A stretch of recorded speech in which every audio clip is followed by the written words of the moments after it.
Welcome back, everybody, to another edition of Default Cube Takes Away Everybody's Job. This time we're going to be automating away the illustrator's graphic novel design because I thought to myself, yes, you could spend 10 years learning this craft and getting very good at it, or in 10 nodes you can, you can do it completely procedurally, not only with like changing the light source and adding in different objects that, that would also work, but also from any angle in 3D, so it's like 1,000 times easier and in some sense looks better.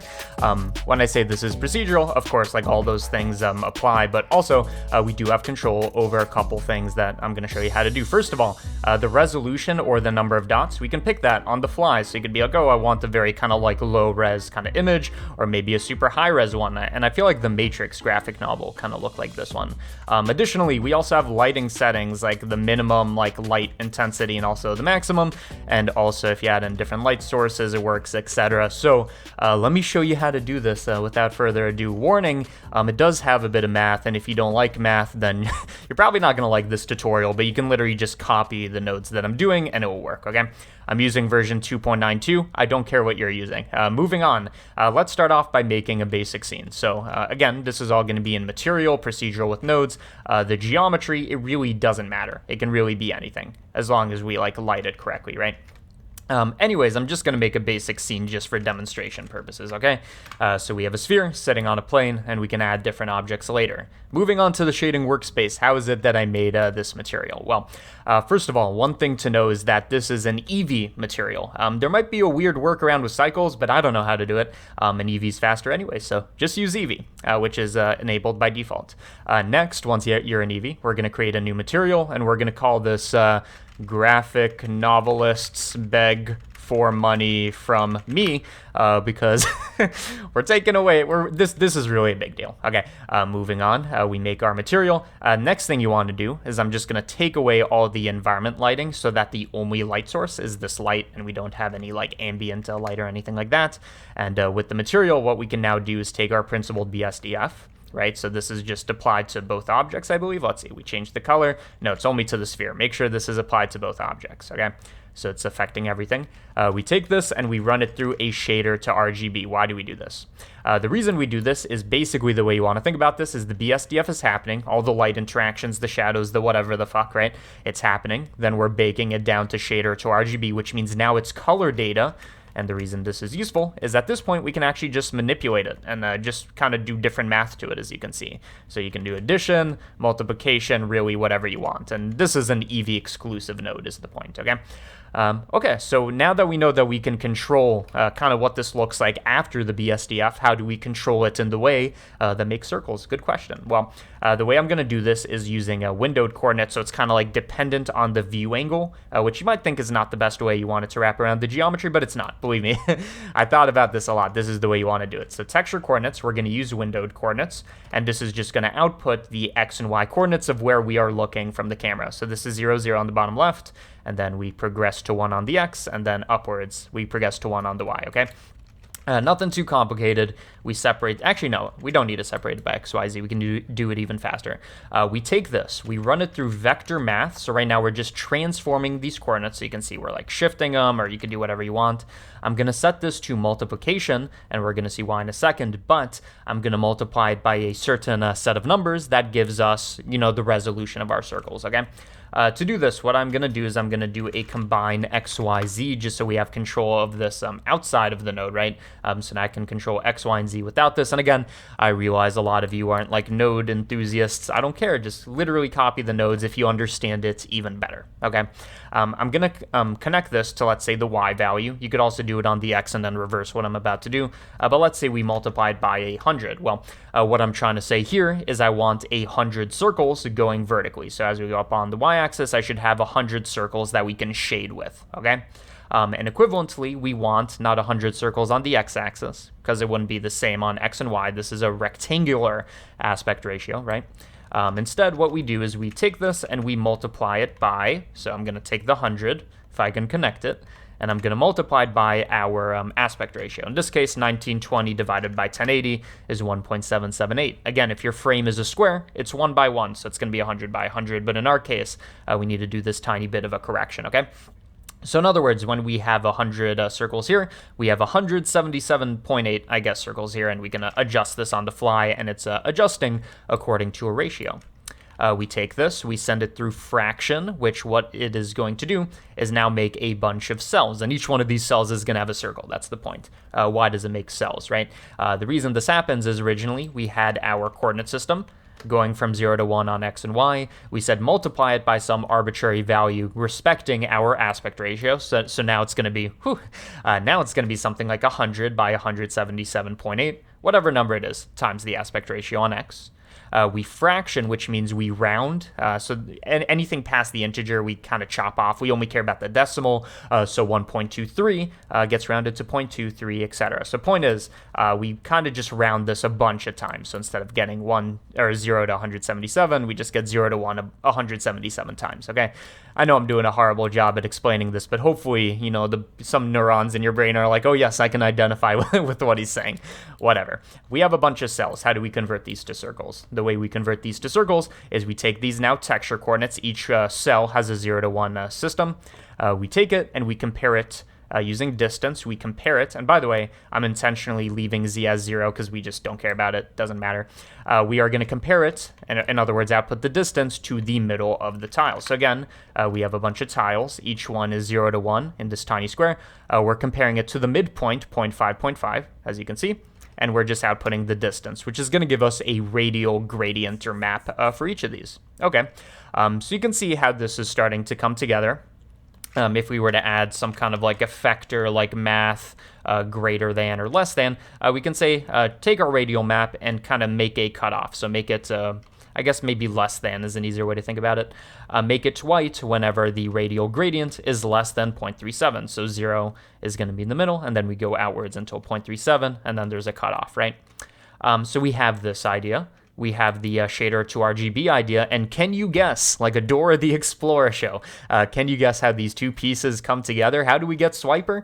We get it by making not the radius of these circles all the same, right, uniform. We make the radius dependent on this shader to RGB. Again, this is baked down into color information. It's no longer BSDF. So if we take this, connect it, now we have... If we view it, now we have a system where each one of these circles has a radius. You can see some circles have a big radius, some of them have a small radius. The radius is dependent on the darkness, or really the lightness is another way to think about it, of the original setup, right? So again, in the dark areas where there's shadow, we're going to be doing less than 0, so it's going to give us perfectly black, and then otherwise where there's a highlight, it's perfectly white. Okay, so why is this nice? First of all, before I show you why it's nice, let me make it look nice by doing this passer part out so we don't see anything else. This is nice because since this setup is dependent on the shader to RGB, we can adjust our lights on the fly, right? We can also add in objects, and as long as it has this material, it's going to work, and that's for any object. Notice it does not matter what kind of texture coordinates, UV coordinates, whatever. We don't care. We're only using windowed coordinates, so it's just going to work automatically.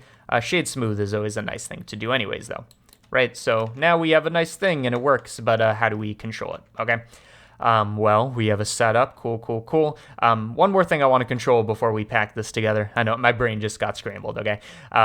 One more thing we want to control is we want to have a minimum and maximum circle size. So right now the minimum is 0, which means don't make a circle, make it perfectly black, and maximum is perfectly white. Maybe that's what you want. But if not, what we're going to do is we're going to send the shader to RGB, again, the thing deciding the size of our circles. We send it through map range. Why? Because then we can say the minimum and the maximum output. So 0 to 1 gets transformed to, let's say, a minimum of like point something. So now even the darkest areas have a tiny bit of shading. And I'd have to go back to a, to what? My brain's scrambled. I'd have to go back to a graphic novel to see if it's pure black or if they have these dots, but whatever. You can do that, and you can also do the opposite at the top. So even the brightest areas have tiny bit of border around the circle. That's something we can control procedurally, add value nodes and all that. But additionally, I guess this is something that we want to make its own slider, right? So just like this had a slider that, again, we haven't really used this, but you can see we can update this on the fly. We can even go like really low, like 50. So now the circles are really well defined. By the way, you don't want to go too low with this, otherwise you're going to see some distortion in the circle, and there's a bit of a a mathematical explanation about why this is. It's because each cell doesn't have a constant radius, right? Because you could have different lightness values within it, vibrance values. Don't worry too much about it. Point is, the bigger this number is, the less that issue is going to matter. Just keep it above like 30 or something like that. So we have a slider for this. We also want to make two sliders, one for the map range minimum and one for the maximum. I'm going to set the minimum to 0 by default and the maximum to 1. And then we can connect this here, connect this here. Can you imagine spending all this time with a pen and you're drawing these circles and then you fucking mess up and you have to restart the whole drawing? Insanity, right? This is totally the way to go. We take these nodes. What do we do with them? These are the only parameters we care about because we don't even care about the texture coordinates, right? They're just windowed coordinates. We don't need to go back to them. Everything else, you just select it, Control G, and now it's a group, meaning now you've compressed all this information down into a single node group that we can control on the fly. So I'm just going to put in these numbers here manually. So we can have 0, 1, etc. And now we have a node that controls the resolution or the number of dots, the minimum kind of lightness, the maximum kind of whatever.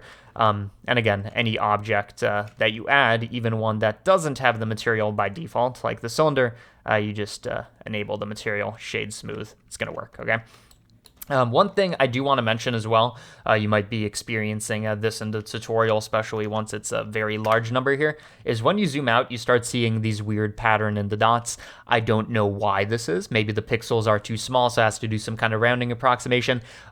This is only an issue if you're very far away, so I would recommend picking a dot value that doesn't make these weird patterns, unless that's what you want. But ideally, you have this full screen and you wouldn't see it anyways. What else do I have to say about this? Not much, really. Again, this is window coordinates dependent, which means it cares about where the camera is or really where we're looking, which makes it so that the dots kind of move with us, but they don't attach to the geometry. Again, if you wanted to attach to the geometry, that's something you can do, but really that's not a way that makes sense since you want it to be a grid relative to where you're looking.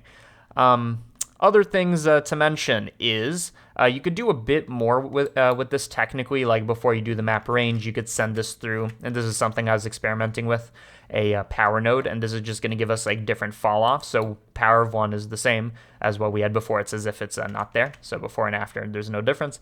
But if we bump up the value, you can either get a super like intense lighting thing where only the brightest light frequencies kind of stay there.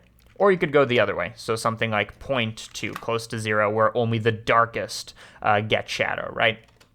So this is also something you can play with for more control. But again, this is all physically based in the sense that first we do the BSDF and then the calculations done with shader to RGB, whatever, which means, again, if you change like the softness of the light, that actually matters. You can see we're going to get a couple more dots when we do this because the shadow's a bit softer, so there's a bit more of a transition. And also, you can add in additional lights. The color of the light doesn't matter too much unless it like changes the brightness of it. So only as we increase this, does it really matter. The color doesn't matter. But, and I guess this is like one last thing I want to mention since I didn't even do this in the original render, or maybe I'll go back and do it. One last thing I want to mention is if you like the style, but you don't want black and white dots, but maybe like green and white or green and black, I don't know. I think the Matrix probably does something like that because it's a graphic novel originally, I think. I don't know. You take the mix RGB. We're going to connect this. We're going to make one of these white and one of these black, and I think there's a good chance I reverse these. But, that does introduce the possibility of if you want to reverse them, you totally could, where the bright areas are in shadow, whatever. You could do that. But point is, now we can control the color of this, so you can have it be this kind of like ASCII art kind of look to it, super intense, techno, whatever.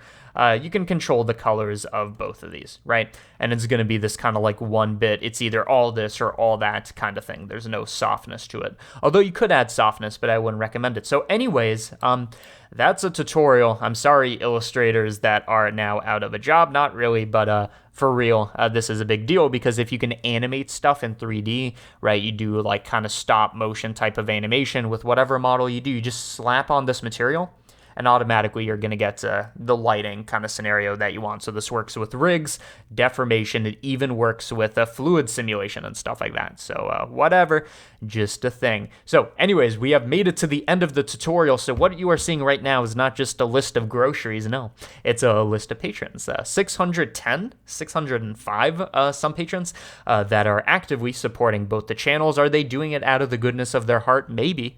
I like to think so. But also, more likely, the reason they're doing it is they get benefits, and this is what you might be interested in. So some of them get blend files like this one. I'm going to post a kind of completed blend that I clean up here and maybe do a demo file. You can get that blend over at the Patreon or any other blend I've ever posted. One-time subscription gets you all the blends. Additionally, exclusive tutorials that I upload a couple times a month, usually they're to do with the CG Matter tutorials, although sometimes they're random. Those are tutorials that are available on neither channel. You have to pay for them. But I tried to not make it bar off too much information. It's just kind of like multi-hour tutorials, more like series you can get over there that I wouldn't do otherwise. Behind the scenes access, early access, like this tutorial, good chance I'm going to post it a day or two early, so they're watching it early. Discord, stuff like this. Go to the Patreon to check it out. Just read the thing, see if you're interested, or don't. You watch the tutorial, it's free, you know the information, but I always keep this kind of like advertisement, because that's what it is. I keep the advertisement at the end, so it's not distracting, and quite honestly, it's more effective, to be 100% honest. But either way, if you're interested in that exists, you don't need to do it. You can just keep watching the tutorials, but if you're interested in those benefits or supporting either channel, that exists, and yeah, go make a graphic novel or some shit. I don't know. See ya.